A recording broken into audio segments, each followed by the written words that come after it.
কলা পাতায় চিংড়ি পাতুরির জন্য চিংড়ি মাছে নুন, হলুদ, নুন, জিরে গুঁড়ো, লঙ্কা গুঁড়ো, লঙ্কা কুচি, টমেটো কুচি, পেঁয়াজ বাটা,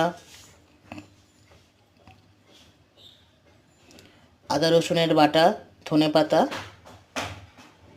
সর্ষের তেল সব কিছু দিয়ে ভালো করে মেখে ঢাকা দিয়ে রেখে দেবো। কলা পাতাটাকে তাওয়াতে হালকা সেঁকে নিচ্ছি।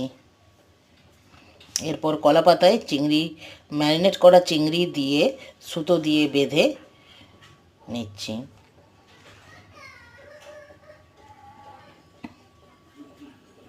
এইরকমভাবে বাকিগুলো বেঁধে নেব।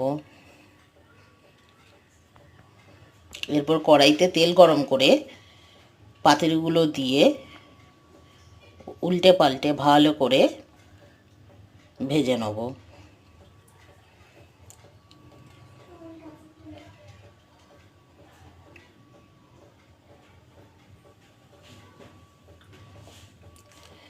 পাতুরিগুলো হয়ে গেছে।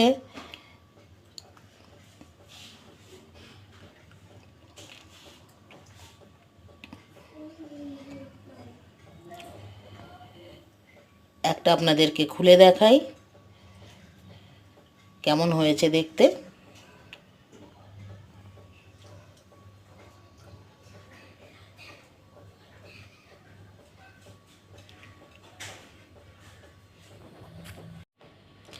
ভিডিওটা আপনাদের ভালো লাগলে লাইক, কমেন্ট, সাবস্ক্রাইব করবেন। ধন্যবাদ।